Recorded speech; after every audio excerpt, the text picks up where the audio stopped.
Hi everyone, Burlymengaming here. Here with Liza P and Liza P Overture. My review on this. I know this took me a while to beat this game, and I've been planning to get this video done for a little while. But between podcasts, trying to have time for me for a personal life, I know that sounds crazy. Barely having a personal life.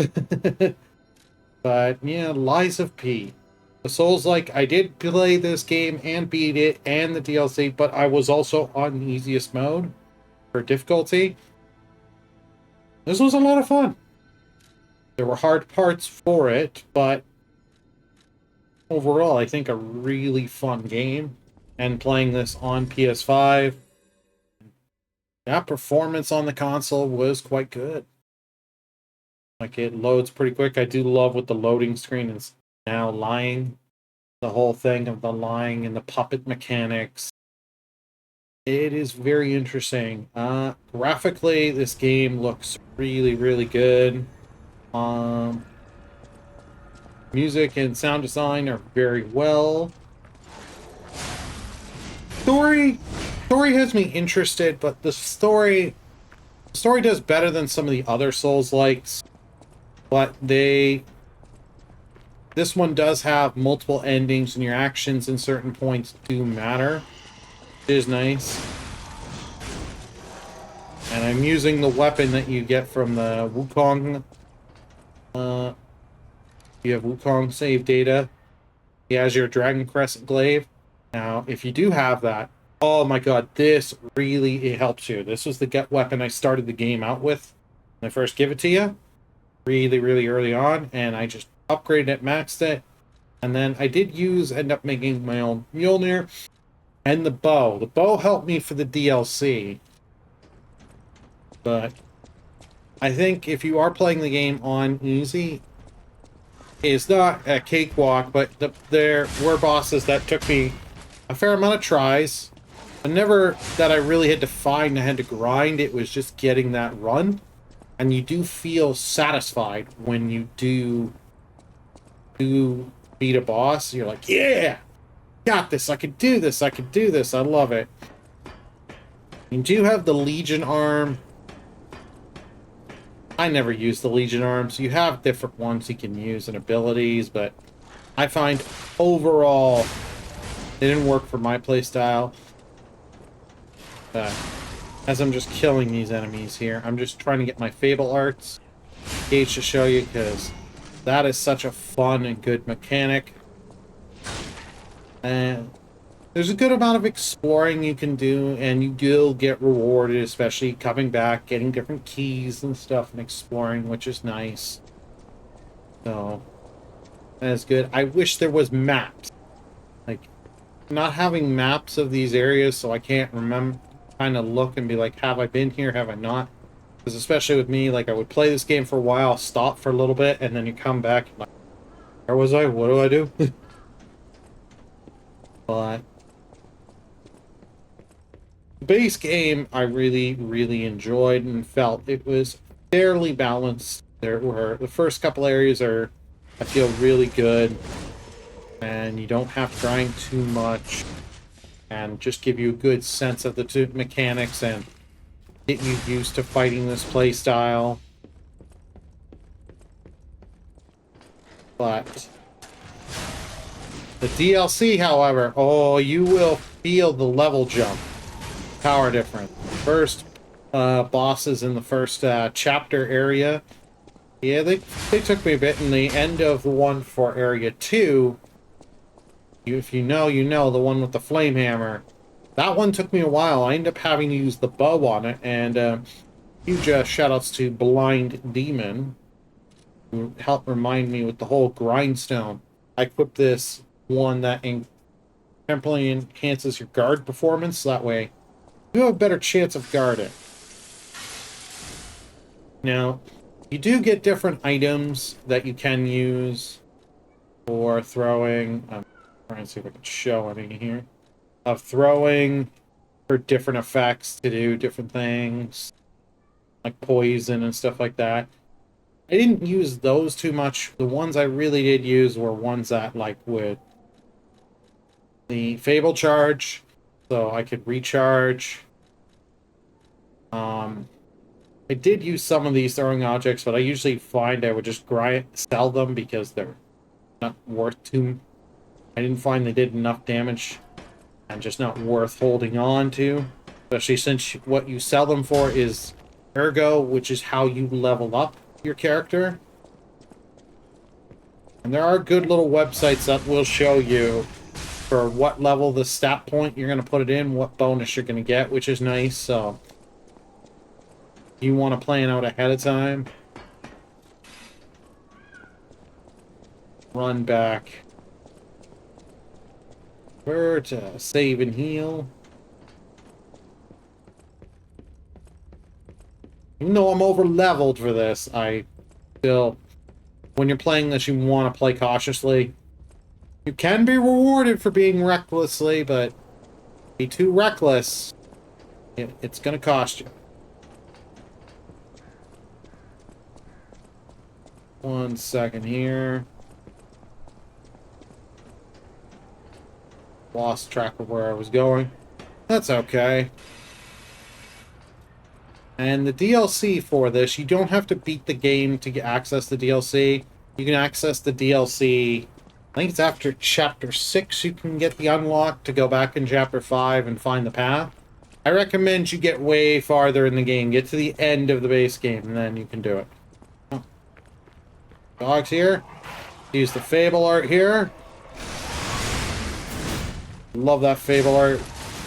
You can get a lot of good hits into a boss, and my weapon, it really does hurt. But there are different weapons that have different effects with their Fable arts, so you can find stuff that fits for your playstyle. Everyone's going to play it differently. I just want to find my way back to the teleporter because I want to go to the base, so that way I can show you guys. There's a mechanic in there.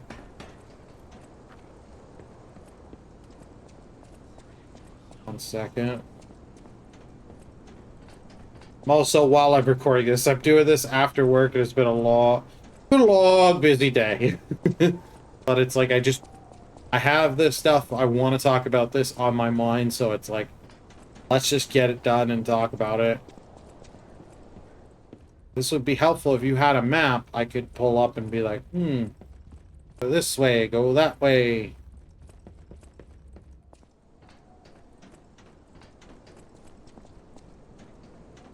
Anywho. Because I don't think I can show any of that. Worst comes to worst, I can see if I have an item that will warp me there or myself near. I was gonna try and guard. There are some attacks you'll see like a red X kind of thing. You can't block. You're best to dodge. No status gauge there that you saw for the electric shock. You gotta make sure and be careful you do not let those get. Electric shock's not so bad, but there are ones like decay. If decay maxes out, your not only is your health going down, but your weapon's health is gonna be constantly draining. You gotta be smart about that.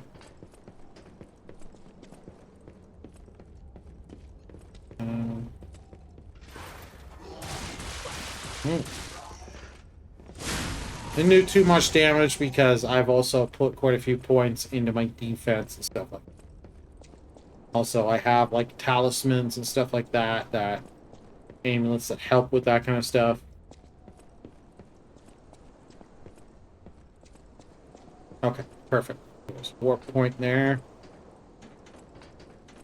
Always keep in mind of going back to here to these things to heal yourself, these stargazers, because you're gonna find like mini bosses, and once you fight them once and you kill them once, they won't appear again. So I always find go heal up, make sure you have all your health options, and then you can fight those with your best chance. Because some of them are quite tough and will take you a few tries. There is no multiplayer for this game, but you will find little fountains for some of the boss fights throughout the game. You can, summon an ally. Take advantage of them. They really do help. Even if they're not doing the most damage all the time, they will help distract the boss. In here, you've got your shop, so you can buy certain things, sell certain things. Those quartz are definitely worth keeping an eye out and getting. Do some upgrading to your Legion arms and stuff like that. Other shops. Here's upgrading your weapon. These are definitely stuff you do want to do. You'll find different materials that you'll find for forging and upgrading weapons. You really do want to keep that hand on with you, because later as you go with the game, once you find a weapon you like and you like its attacks, fable arts and all that, you'll want to start upgrading it. Trust me, you will notice the difference. Here.